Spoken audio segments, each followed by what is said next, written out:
Good afternoon, everyone.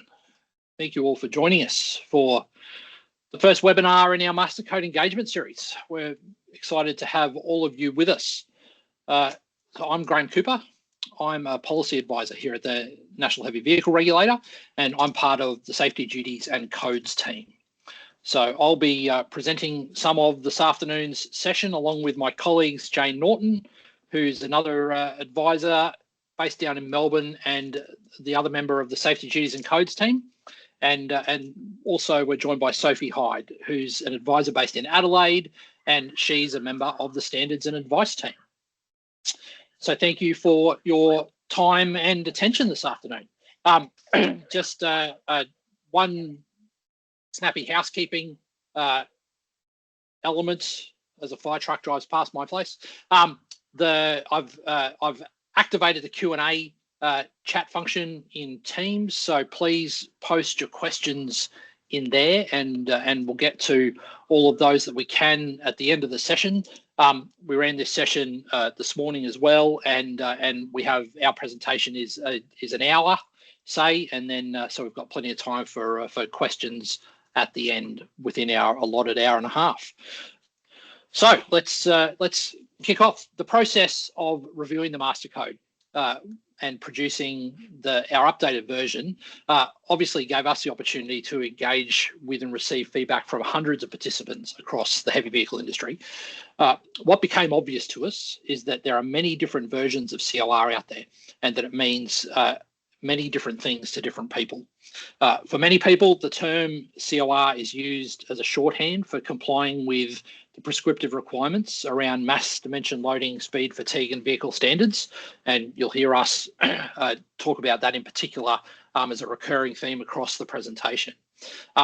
Or CoR is used to refer to the things that a driver does when they're loading or restraining a load, or when they're out on the road driving. I'm going to be clear from the outset. When we say CoR, we're talking about the list of the 10 parties from the Heavy Vehicle National Law and the primary duty to ensure the safety of transport activities. Perhaps not surprisingly, we think terminology is really important. And so what we want to achieve is a better understanding of what the law says and what it means and how it applies. Now, I fully expect that over the course of today and our subsequent webinar sessions, we're probably going to talk about the law and say things about what the law means in a way which is new and different, and which may challenge some of your understanding of the law. Now, at the risk of being maybe too direct, if we say something that you disagree with, or which is different from your current understanding of the law, you're probably wrong. We're happy to hear from you about all of those things, to get questions, points of clarification, but understand that we know what the law says and what it means, and we have some well-established and well-informed opinions about how we think the law should best be applied. So we've been keen to run these sessions since we published the new Master Code in January, because we recognise that for many CoR parties, the information and the activities contained in the new Master Code will be completely new and different, and will significantly increase the scope of what they're paying attention to and addressing in the name of safety.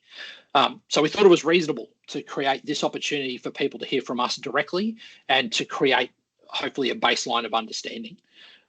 As a regulator, NHVR undertakes to inform and educate industry about the law in the first instance before taking enforcement action. So the 2026 Master Code has now been around since January. It contains the answers to many of the questions that you might have about heavy vehicle safety. Now we're speaking to you directly to reinforce those messages from the code. What we hope is that you'll be able to take the code, what we present to you today and across these webinars, and make the changes to manage safety in the way the primary duty requires, and ultimately to avoid that enforcement action.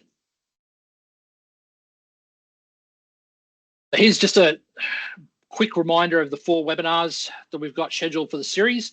Today, obviously, is our reintroduction to CoR and the primary duty. On Thursday, we'll take our deep dive into the content of the new Master Code.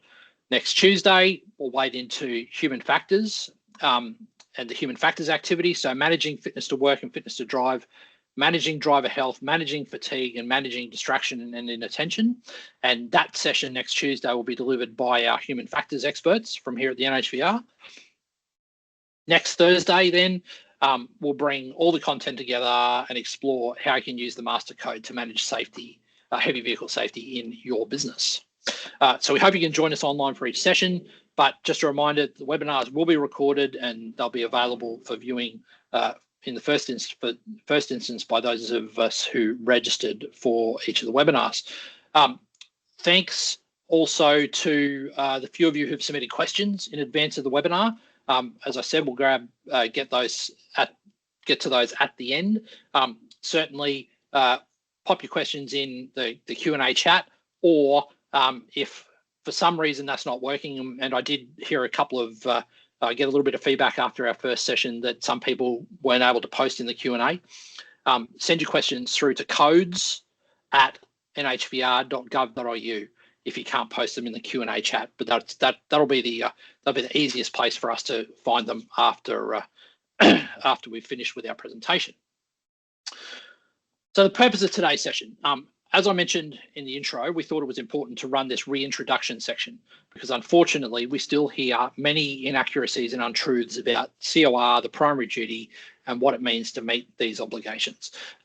We see misinformation on LinkedIn or in Facebook comments that demonstrate that confusion still exists. And we see these misunderstandings, disturbingly, I think, reflected in training materials or other information that comes to us for review that misapplies the law or still continues to describe a pre-2018 version of the law and the concepts from 8 years ago now. And we'll touch on those in some more detail through the session. So the session exists because these errors keep getting repeated, even by people, frankly, who should know better. So our aim today is clarity, accuracy, alignment with the law, and ideally to bust a few myths along the way.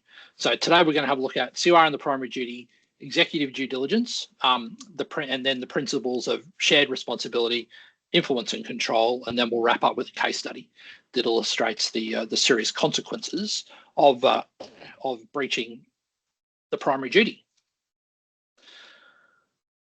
So first of all, a couple of misconceptions about COR, and we see these all the time during our conversations with industry.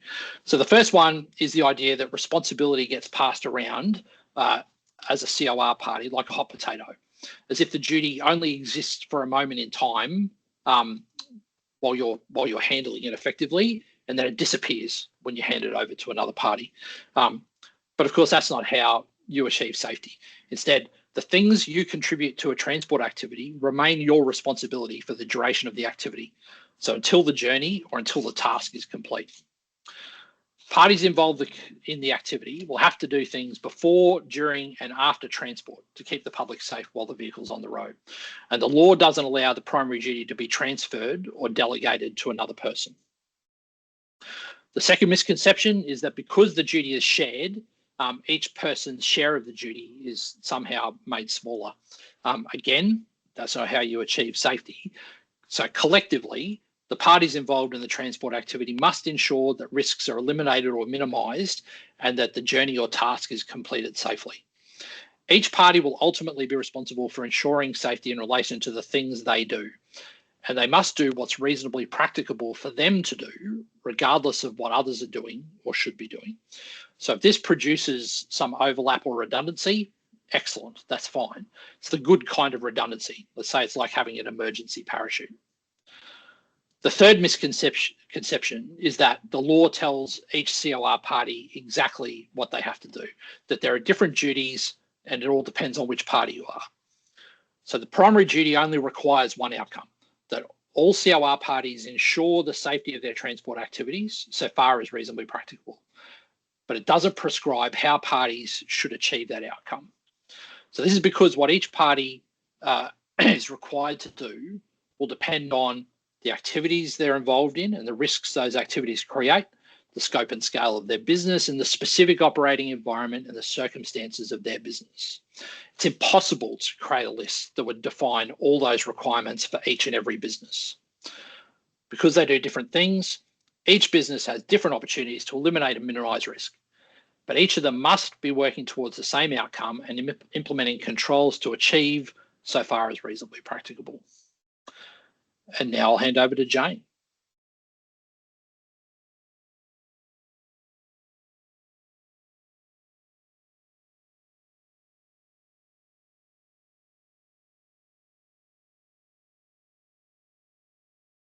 You're on mute, Jane. Apologies.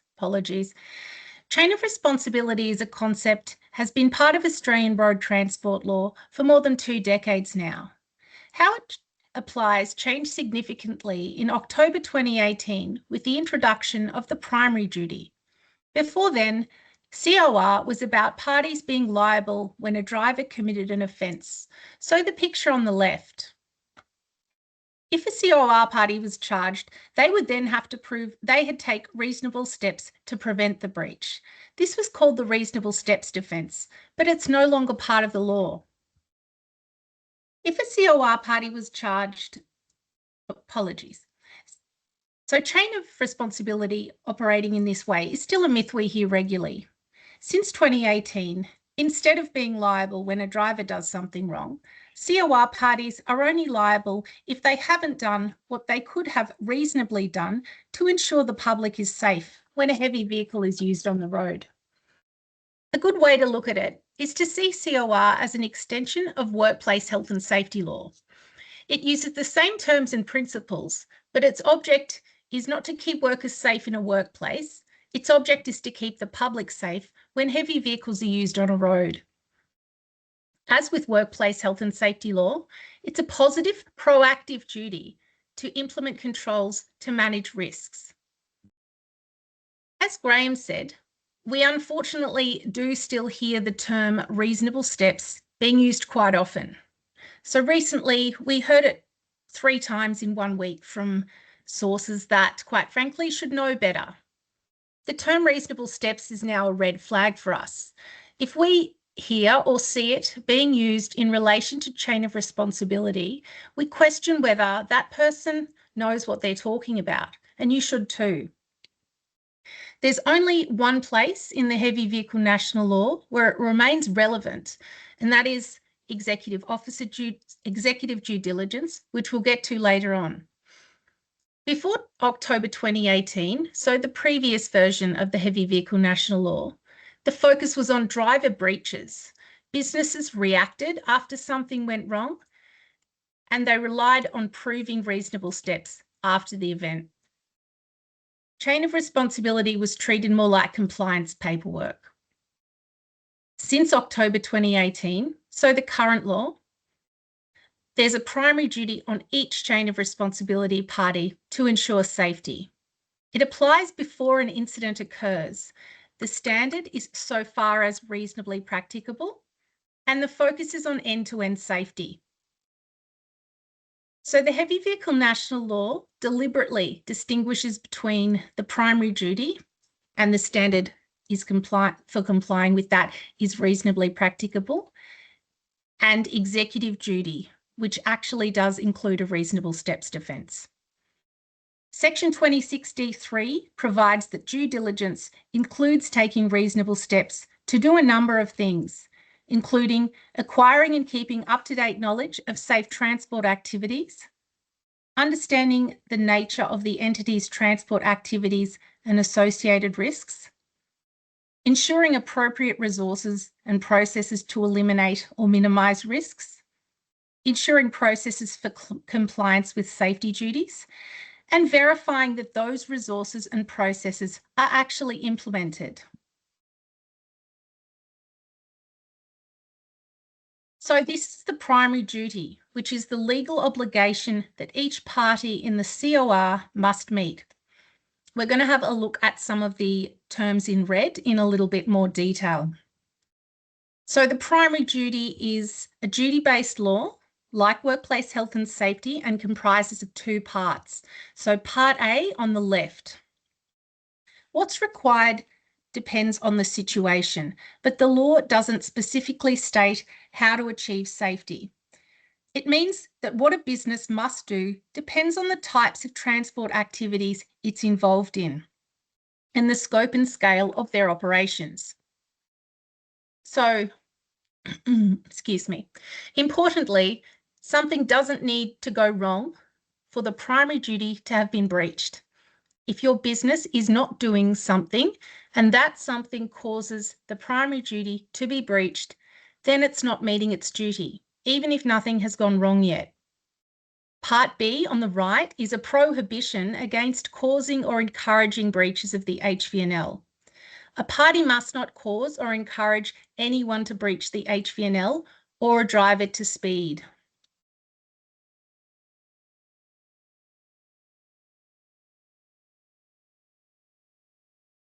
Why a chain of responsibility?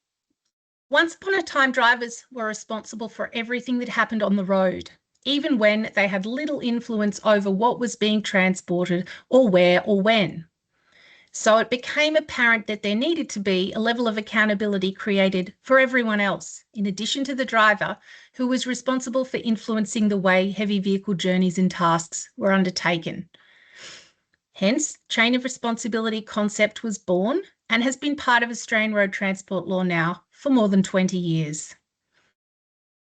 The term has come to mean a lot of different things, but broadly speaking, it's a philosophy that requires and recognises that keeping the public safe when a heavy vehicle is used on a road requires everyone to play their part.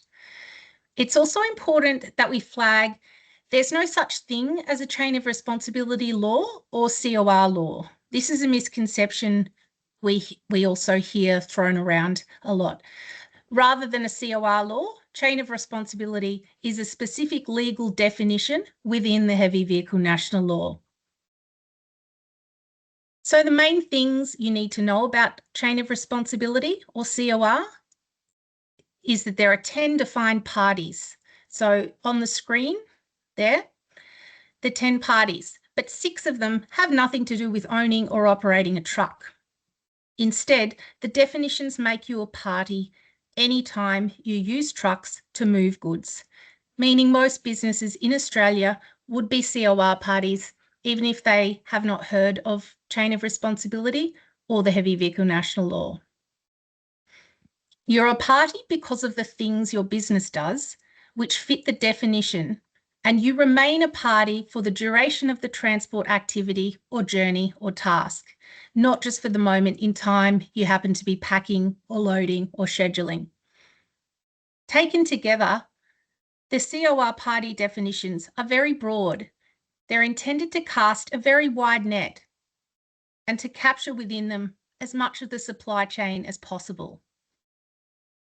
While the CoR party definitions are described in terms of what a person does, the expectation is that the business which employs those people will take the lead on ensuring safety. This is because it is the business which is best placed to instruct how work is to be done, to do things like employ staff, invest in training, and deploy other resources necessary to implement systems which ensures risks are controlled. Very few successful businesses would have an operating model where staff can go and do whatever they like. Instead, every business directs its people in what they're required to do, and ensuring safety is part of that. So how much more responsible is the business than the individual? The HVNL creates penalties for business that breach the primary duty, and those penalties are 10 times those of what they are for an individual. So that might give you an idea. While it's important to understand if you're a CoR party, we'd encourage you not to get too hung up on exactly which party you might be or what name you would give yourself as a party, because it's much more important to spend time focusing on your transport activities and identifying all the many and various ways your business interacts with heavy vehicles and which create the opportunity for safety to be managed. Being a party is a threshold question, so tick the box that the law applies and move on. A few more points about the definition of party, some examples. A business is a party if it employs the driver of a heavy vehicle permanently, temporarily, full-time, casual, under contract, and whether they drive for you or someone else. Being a prime contractor isn't the same as being a principal contractor. A prime contractor is an employment relationship. They engage a heavy vehicle driver under a contract for services. A principal contractor is a WHS term referring to the entity at the top of a multi-level contracting tree. It causes confusion, so don't get caught. Being an operator means controlling or directing the use of a heavy vehicle. Not driving the vehicle, but the business which directs which heavy vehicle will be used for a task or controls where and when it goes. A business is a scheduler when its employees are doing journey planning, establishing the schedule or the timetable or the route for the transport of goods or people. Schedulers also roster the work and rest times of drivers. Consigning is sending goods for transport or engaging an operator to have goods transported. Being a consignee means receiving goods transported by road. Employees who package, unitize, containerize or palletize goods for transport make the business a party. Being a loading manager isn't just about managing loading, it's about managing regular loading or unloading premises, so where 5 or more heavy vehicles are loaded or unloaded in a day. Loading is putting goods onto a heavy vehicle or into a container on a heavy vehicle, or putting a container onto a heavy vehicle, ready for road transport. Unloading is taking the goods or container back off again after they've been transported by road.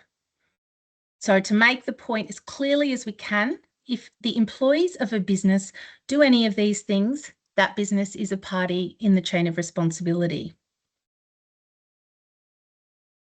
As you can see, transport activities captures a broad range of things, not just mass dimension, loading, speed, fatigue and vehicle standards. And this is another myth we commonly hear, that these 4 areas are the focus. The definition of transport activities within the HVNL is broad and intended to encompass everything that a business does from the ground up, which could have an influence on how heavy vehicles are used. It's not just complying with prescriptive sections of the Heavy Vehicle National Law, although that is also very important.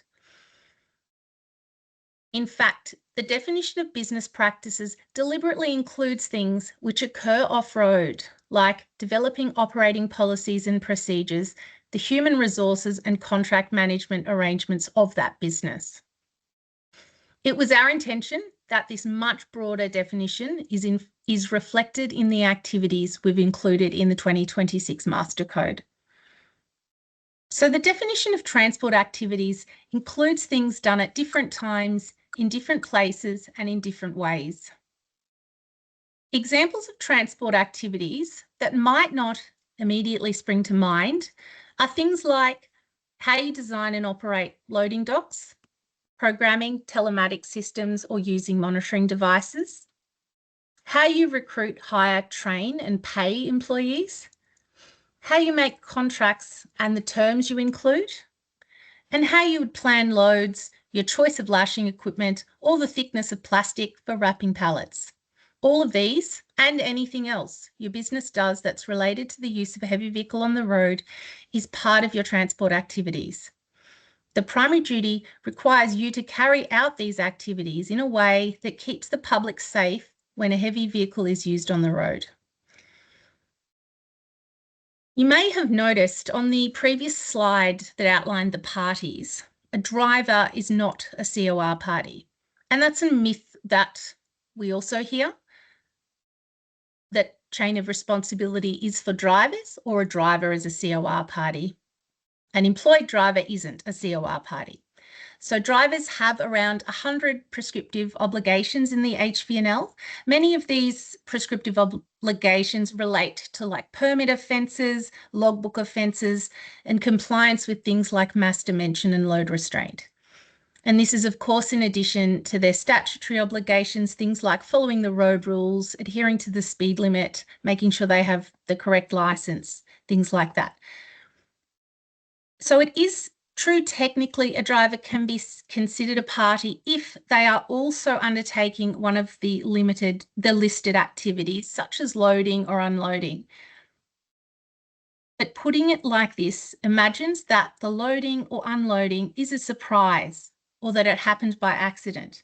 And this misapplies the whole point of chain of responsibility. If the business which employs the driver has done its work properly, then it will be understood in advance that the driver will need to load or unload.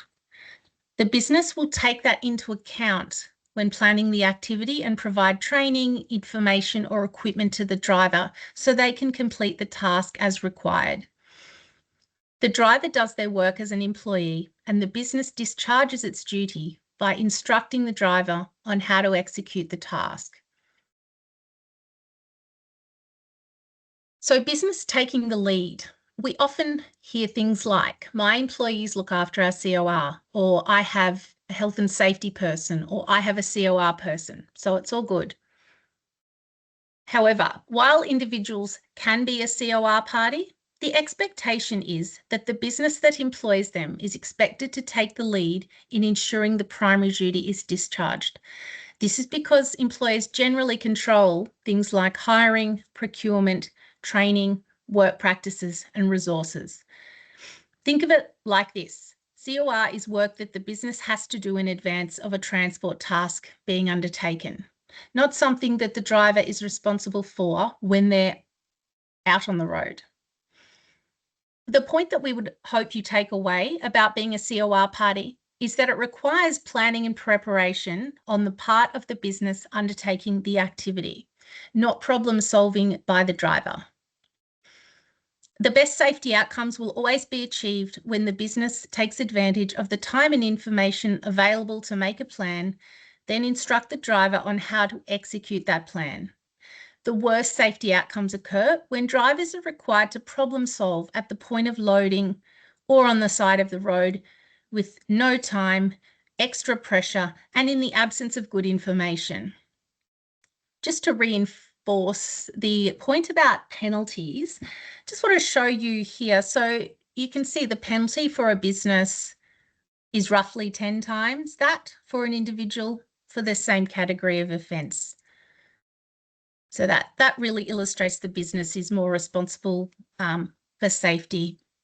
Thank you. I'm going to hand over to Sophie now. Thanks, Jane. So I'm going to speak about the definition of reasonably practicable, or so far as reasonably practicable, as we've sort of said quite a few times already. So it is the standard for complying with the primary duty. And what it means is what was, at a point in time, reasonably able to be done to ensure safety. It's a concept that can be hard to conceptualise. It's based on a term in WHS law, and it is the benchmark that duty holders must achieve when eliminating risks, or if that's not possible, minimising them. It's not just about what you did, but it's about what you could have and should have done. An investigation or prosecution for breaching the primary duty will look at whether or not the COR party did everything that was reasonably practicable to control the risk. And you'll see on the screen the different pillars that will be considered when assessing this. So first, the likelihood and consequence. What is the likelihood of the risk occurring? And what is the degree of harm that could be caused as a result of the risk? Estimating likelihood is not a mathematical prediction, but it is based on actual knowledge, such as previous events, experience, research, statistics, common knowledge, or other factual bases. The assessment should consider factors that affect likelihood, for example, when packing goods, the type of road and location, changing weather patterns, etc. Knowledge of risks and controls. What did you know about the risk and what should you have known? Was the risk common knowledge? Was it described in a code of practice such as the Master Code? And therefore, what information about it was already available? If you knew about the risk, what did you do to control it? Again, Were there controls available as described in the Code of Practice that you should have considered implementing? Availability and suitability of controls. What are the ways to remove the risk? Were they available to you in your location, and were they suitable for the scope and scale of your business? Remembering though that if controls existed but you couldn't implement them, you needed to consider whether or not you should have actually continued with the activity at all, depending on the likelihood and consequence. And finally, costs. Were the costs proportionate to the risk? Just because a control is expensive does not mean that you should ignore it. If the risk is too serious, but you continue with the activity, you are obliged to pay the cost. Depending on the nature of the transport activity, it can be quite difficult for a single business to understand whether or not a risk is being controlled so far as is reasonably practicable. You need to engage with your business partners. That's because there may be many different controls which need to be implemented by each business at different times. This is to ensure the risk is entirely controlled. Without understanding what needs to be done and what each business can do, it can be very difficult to know whether or not a system is comprehensive and effective. Determining reasonable practicability is where resources like codes of practice come in. Codes address the knowledge element, knowledge of risks and knowledge of controls. If something is in a code that relates to your business's transport activities, then you should know it. If risks or controls are described in a code, then a COR party cannot claim that they did not know them or could not have known them. If something is in a code, the concept of safety under the HVNL comes from the primary duty. So as you can see, we have an example of public risk up there, so safety under the HVNL. The primary duty requires parties to ensure the safety of their transport activities and eliminate public risks. And to the extent that it is not possible to eliminate them, then to minimise them.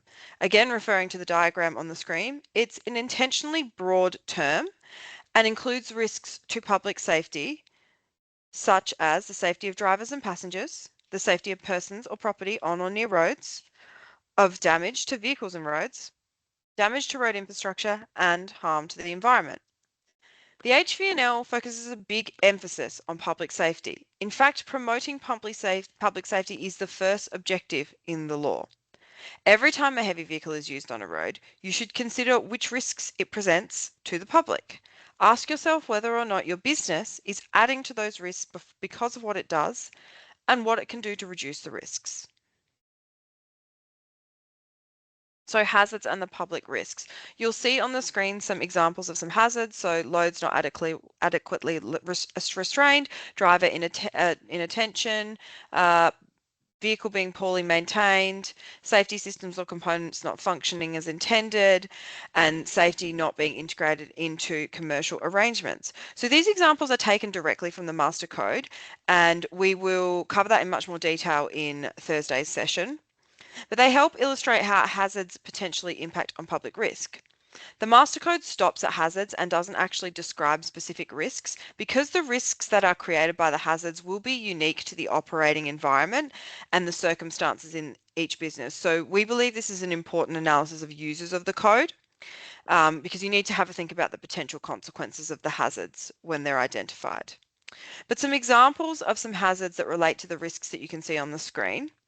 Loss of load resulting in fatality or injury to one or more road users. Loss of load causing damage to vehicle, road infrastructure, or property. Loss of vehicle control causing fatality or injury to drivers, passengers, or other road users. A collision causing a fatality or injury to one or more road users. Damage to vehicles or loads during loading and unloading, and a driver being hit by a vehicle on the roadside, resulting in a fatality or an injury.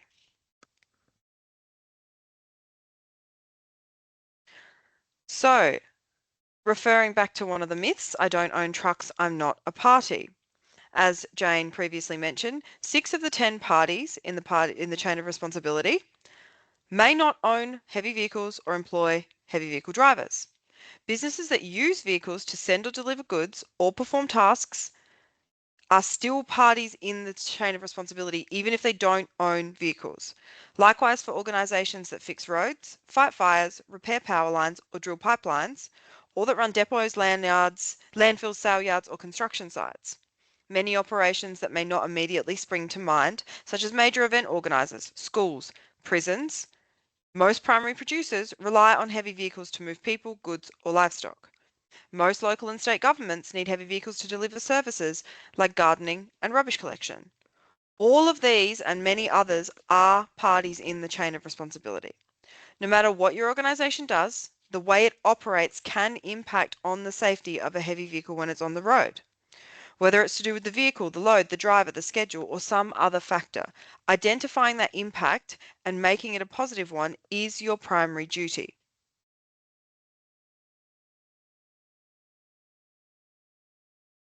Another misconception that Jane referred to earlier is the employees are the COR parties or they look after my COR.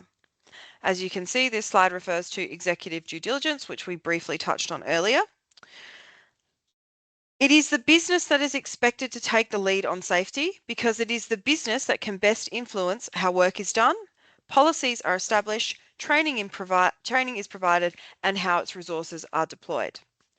Following the same principle, executives, directors, and managers of a business which has a safety duty have an additional obligation to exercise due diligence to ensure the business complies with its primary duty. The due diligence duty exists because it is these people who are best placed to instruct how money is spent by the business and ensure that their employees are performing the work in the way that the business requires.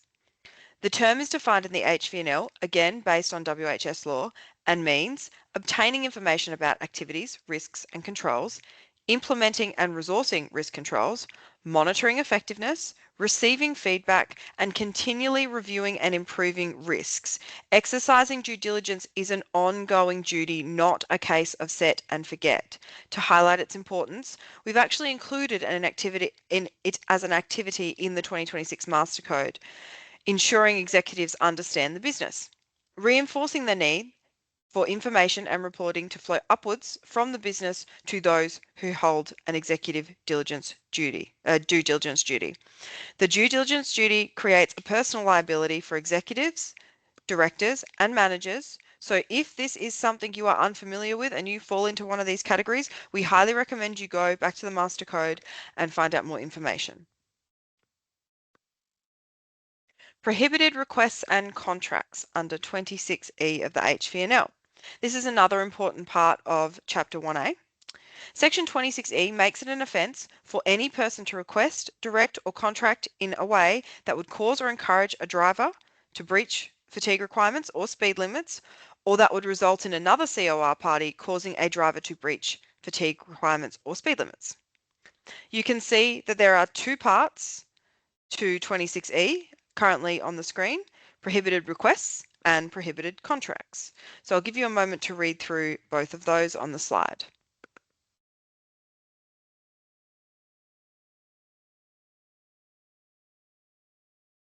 Just a quick point to point out, on the left-hand side, you'll notice the first two dot points, a driver causing a driver to drive while impaired by fatigue and causing a driver to breach prescribed work and rest hours. These are not the same thing. Examples of prohibited requests include imposing delivery times that cannot legally be met, payment structures that reward speed or long hours, penalties for refusing work when a driver is fatigued, or punitive delivery slots. Examples of prohibited contracts include payment terms, unreasonable timeframes, punitive loading or unloading slot management, and attempting to contract out any part of your primary duty. Section 26A is the principle of shared responsibility under the HVNL. This principle means each party must do what they can to eliminate or minimise risk. When parties work together, they share the responsibility and each must perform their duty according to what they do, the associated risk, and their capacity to control, eliminate, or minimise risk. There can be overlap. Multiple businesses may be managing a similar risk. The first dot point means the party is assessed against what they actually do, rather than what they are supposed to do or assumed to have done.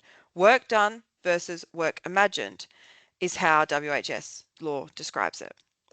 For the second and third dot points, Responsibility depends in particular on the risk created by the activity the party is responsible for. What this means is that collectively you and your business partners are responsible for the transport activity being undertaken safely. Then, as a COR party, you are responsible for contributing what you can to the safety of the activity, and the things you contribute remain your responsibility for the duration of the heavy vehicle journey. For example, a business that packs goods for collection can ensure that the goods are ready on time for loading and properly unitised. This helps manage the risk of an accident caused by driver fatigue or poor load restraint. The driver's employer makes sure the journey is properly scheduled and the driver is empowered to stop and rest if fatigued. The employer also ensures the driver has received appropriate load restraint training and has reliable load restraint equipment. Neither party has the ability to control what the other does, but they still share responsibility for managing the risks of fatigue and unrestrained loads. Each contributes, but they do in very different ways, depending on what they can control and influence. Communicating and collaborating with other parties is absolutely essential to ensuring transport safety. Managing safety across this network depends on information, the right information, at the right time, to the right people. Information is required in advance to plan and optimize a journey. Exchanging information during the journey is critical for responding to changing conditions, and in heavy vehicle transport, change, as you would be aware, tends to be the rule rather than the exception. At the conclusion of the journey, information enables all parties to review, adjust, and improve. Many of the activities and controls within the Master Code are concerned with information sharing. So a few other principles applying to the duty under 26B of the HVNL. As we've discussed, the COR party retains responsibility for the things they contribute to the transport activity for the duration of the heavy vehicle journey. The principles at 26B reinforce and then expand on that concept. The first principle means you can be responsible for more than one thing if you have done more than one thing, and you must ensure safety for everything you do. The second means that even if more than one party is responsible for executing a transport activity, each party must do what they can to ensure the safety of the transport activity. The third adds some nuance to the second and means that your responsibility extends to ensuring safety of the things you can actually influence and control, even if you sought to limit the responsibility through some kind of contract or agreement or other kind of arrangement. The last principle in the section is probably the most important at all. Your duty is not transferable. It exists because of the things that you do, because of the things you are responsible for, and because of the things you influence or control. Any contract, agreement, or statement you make to try and shift your responsibility counts for nothing. If something goes wrong, you will have to answer for it.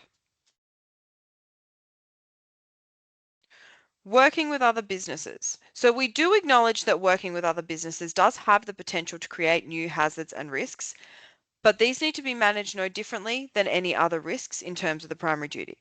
It's part of a business's transport activities and therefore requires them to eliminate the consequent risks so far as is reasonably practicable or to minimise them. In the past, as we have referred to, under an earlier form of COR, a party could be automatically liable when others breach certain prescribed offences. That form of liability is not part of the primary duty now, but many businesses still fear that they will be liable when another party or driver does something wrong. We've found the approach of everyone going out and auditing each other to protect themselves from obsolete liability is very counterproductive. Too much focus on monitoring the performance of others can divert attention and resources from your own safety needs within your business. Good practice is to assess how working with another business will affect risk before commencing work with them, and have arrangements in place that enable the business to monitor and manage your risks and respond appropriately. So, while there's nothing wrong with being aware of the compliance of a business that you're partnering with, it's important to note that there is nothing in the HVNL or under the primary duty that explicitly requires you to do this. Rather, the law requires that when parties work together, they share responsibility for the same matters and must each perform their duty according to what they do, the associated risk, and their capacity to control, eliminate, or minimise risk. And now I'm going to pass back to Graham.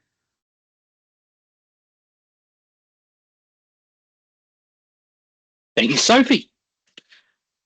Right, let's talk again about the 4 pillars.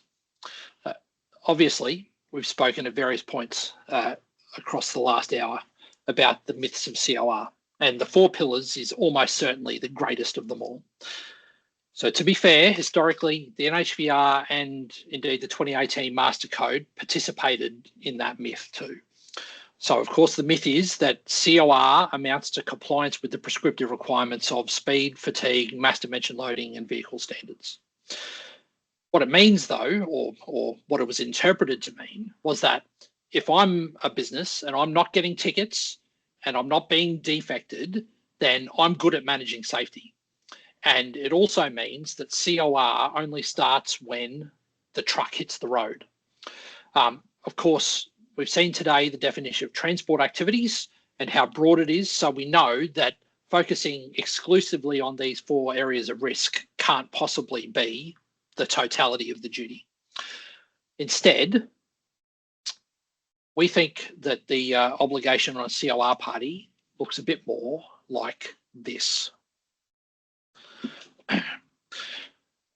So this diagram is how we see COR applying in an operational sense. So this is a transport activity from beginning to end. So it could be any journey or task that a heavy vehicle undertakes. We think it exists in 2 phases. Firstly, and much more importantly from the perspective of COR parties, the planning and preparation phase. So this is when the COR party decides that the journey or task needs to happen. So it's the who, what, when, where, why, and how. They take advantage of the time and information available to them to make decisions and to provide information and instructions to drivers. That's all the work of the COR party. Of course, this work arguably begins when the party does the things that we've described in the Master Code as the foundation activities, because those ultimately set the business up to operate safely. Drivers join the transport activity at the point of execution.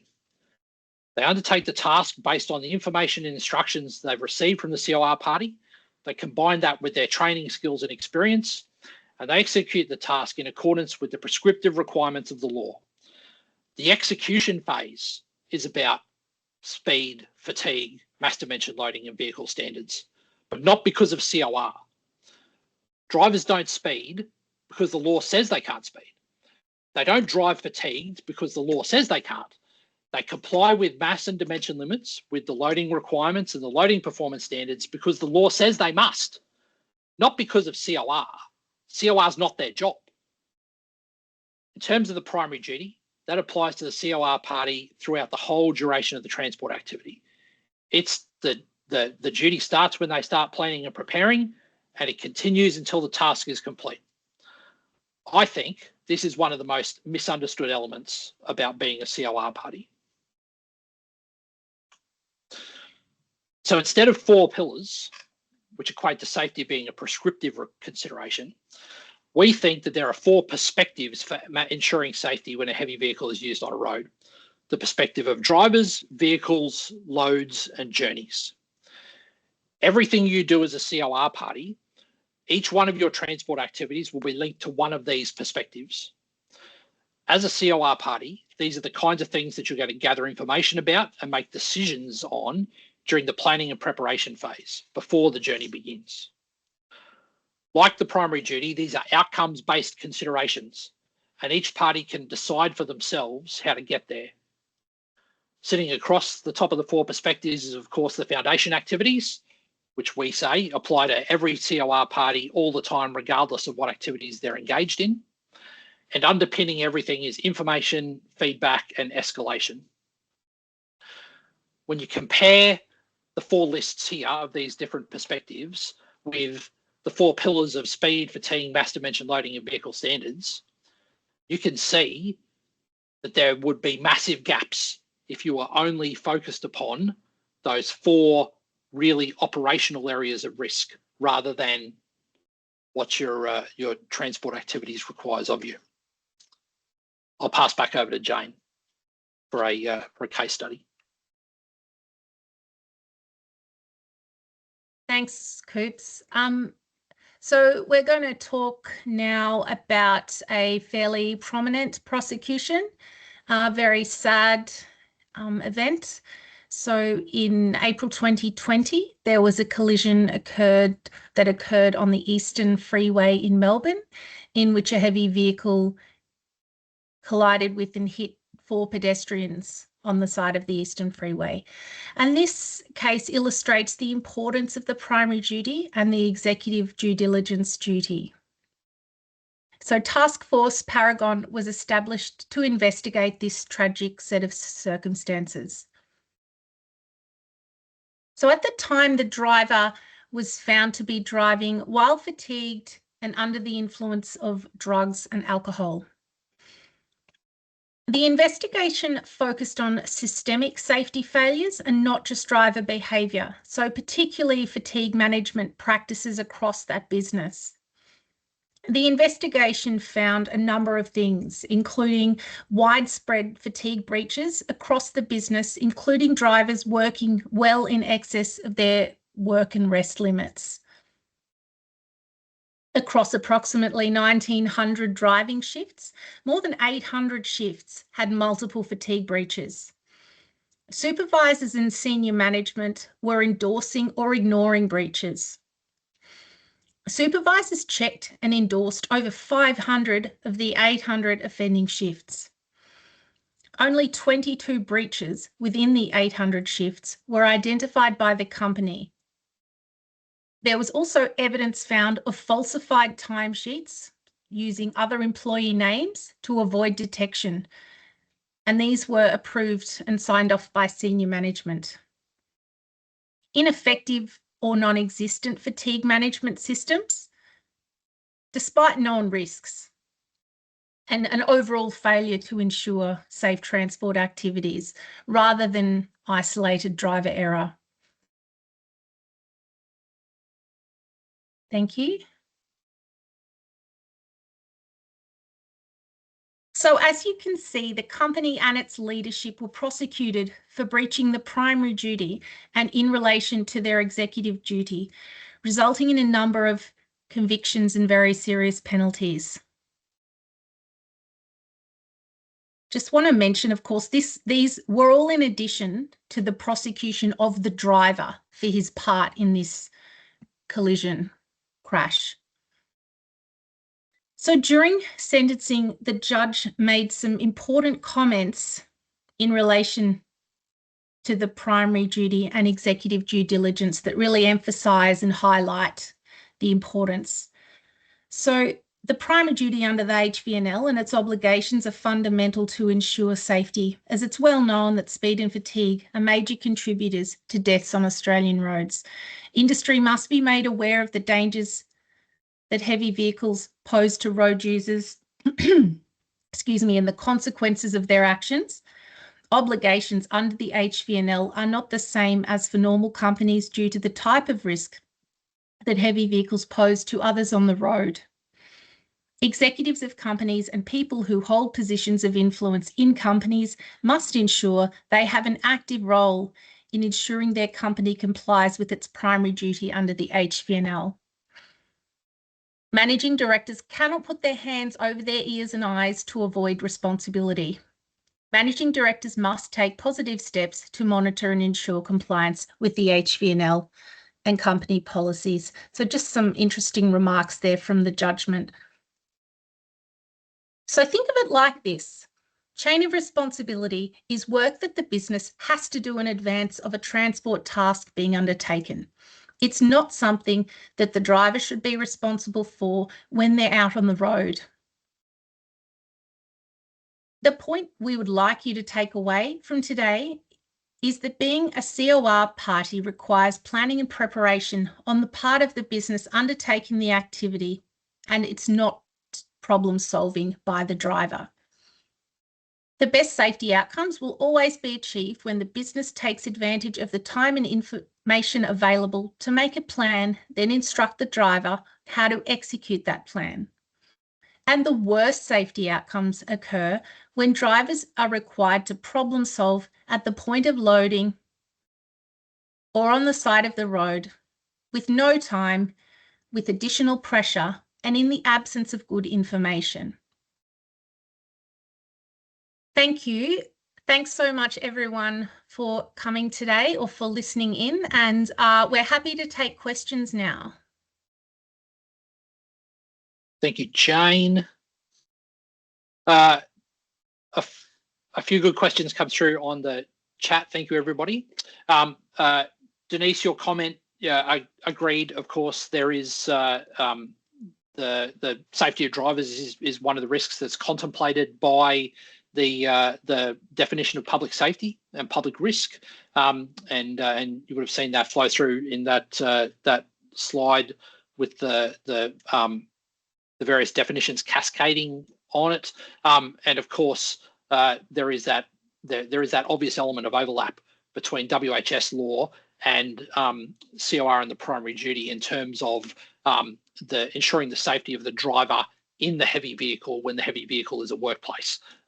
So yeah, very much a alignment there. But then we see the primary duty obligation sort of taking that step outside the vehicle, if you like, in terms of the risk that can be created by the use of the vehicle on the road and what that means in terms of its potential interactions with the public. So yeah, very good observation and question. Thank you.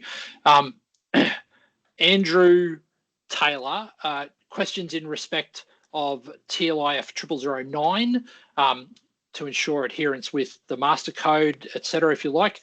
Look out. And I take your point about the opening statement, I would never be so generalist to say that everybody's understanding of CoR is now wrong. It's just that our experience is that there are a multitude, if you like, of different understandings, and so what we're trying to achieve is a degree of alignment. A couple of things in relation to 0009. I'm going to say 18 months ago, give or take, the NHVR did work in respect of 0009 specifically to prepare a package of training materials that we made available to RTOs who are scoped to deliver 0009. 0009 is about the elements of the law, if you like, which haven't changed. Instead, I would say that the master code in the new version has caught up to, if you like, the or become more closely aligned with the obligations of the law. And so from that perspective, the master code shouldn't change anything in relation to 0009, but I would be quite confident in saying that those materials that we produced 18 months ago will not be inconsistent with the master code, considering it was our team that created both sets of information. So I'd be happy to be proven wrong about that, but that is certainly my expectation. In terms of RTOs and their understanding, though, excellent segue for me to mention our Train the Trainer sessions that we're running off the back of the webinar series. So in July, we've got 2 sessions scheduled currently, one in Melbourne, one in Brisbane, and we have a further session in Sydney in the works, which hasn't yet been scheduled. Information about those sessions is available in the same place where you found the registration details for these webinars.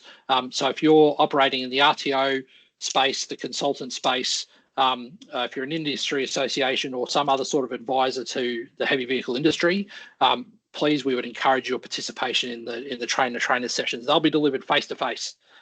So you'll be in the room with the delivery team, and we look forward to having a number of robust discussions with participants in those sessions.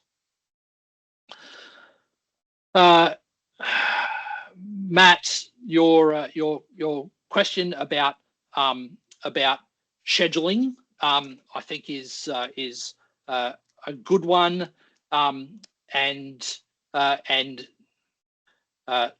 illustrates some of the challenges, I think, frankly, that businesses have in terms of working together. So here's a fundamental principle that I think we should apply, and that's certainly which is supported by the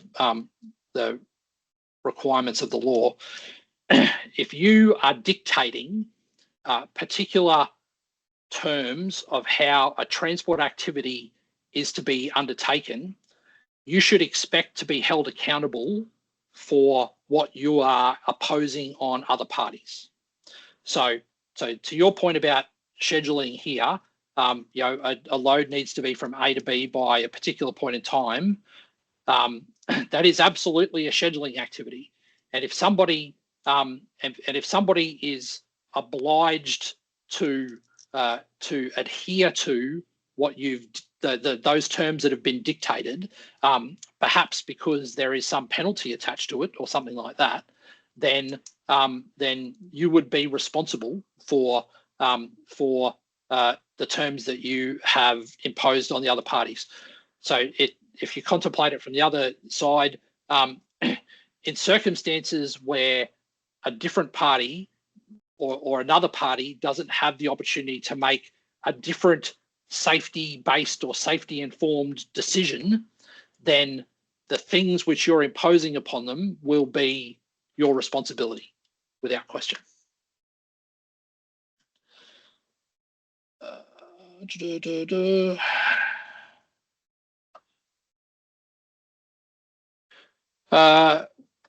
Mataranga, are there any COR obligations imposed on heavy vehicle workshops who look after heavy vehicles? No, look, interestingly, the maintenance of heavy vehicles or maintaining heavy vehicles doesn't make you a party in the chain of responsibility, because ultimately a business is responsible for the operation of that vehicle. So the operator who has who directs the control and use of the heavy vehicle, they have as part of their obligation the requirement to ensure that the vehicle is well maintained, fit for purpose, and good to go when it's sent out on the road. Now, they will have to come up with a way of managing that, right through from the pre-start checks to scheduled maintenance to issues which might arise where something gets broken or whatever. All of those various components of heavy vehicle maintenance and ensuring that it's done will all be part of the operator's responsibility. Now, whether they outsource that task, whether they manage it in-house, or whatever arrangements are put in place, it's the responsibility of the operator to assure themselves that that maintenance task is carried out properly. So simply working on or performing maintenance on a heavy vehicle doesn't in and of itself make you a party in the chain.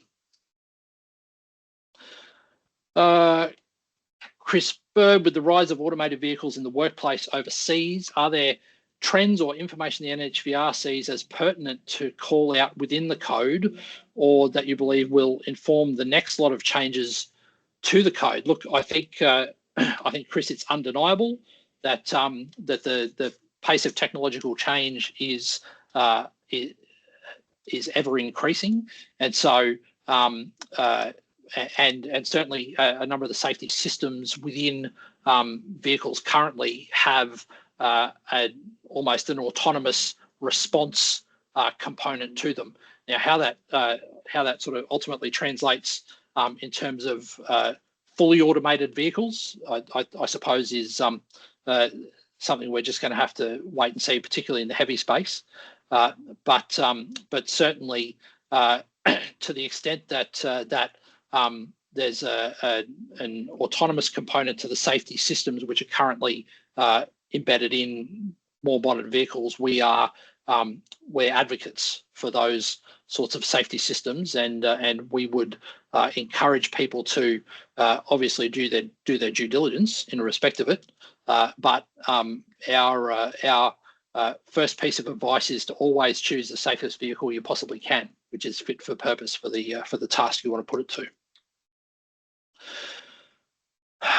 Melissa, coach operator, how do we educate schools in their COR role?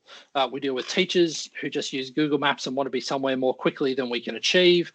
When details are given like this, we push back, but occasionally the school gives a direction that office passes on to the driver, but with verbal comment to the driver to follow the law. Yeah, okay. So look, one part to this answer is obviously goes back to what I had to say to Matt earlier, and that is in circumstances where you are dictating the terms of an arrangement and taking away the opportunity for a different party or for another party to make a different safety-informed decision, then you will automatically or you will ultimately have to stand ready to be held accountable for what you're doing in those circumstances. So as to the schools and teachers who are trying to influence the way that ultimately the transport activity is undertaken, the school in those circumstances, without sort of examining it in excruciating detail, I suspect will be a party in the chain and therefore will have an obligation to ensure that ultimately the coach trip or the bus trip is taken safely, including by not dictating how or where or how quickly it should occur, particularly in circumstances where they're not properly informed. So, but none of which is to diminish the fact that I'm sure that that schools are a challenging constituency for you to engage with, because and it's probably illustrative of a number of what we refer to as off-road parties, which are those almost the six that are defined in the in many cases the six that are defined in the list of parties which don't necessarily own or operate heavy vehicles, yeah,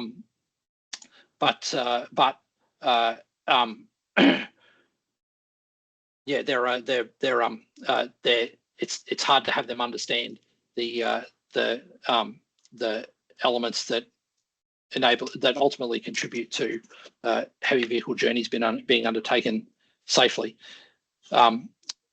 Obviously, in the bus and coach space, we have had some conversations with BIC about developing a code of practice specifically for the bus and coach sector, and we expect that work will kick off at some point in the not too distant future. But yeah, as it stands, we're quite sympathetic with the challenges that exist in that space.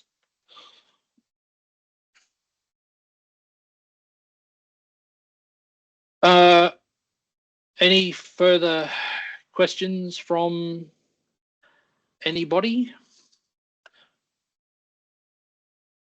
Look, a final plug on the remainder of the webinar series.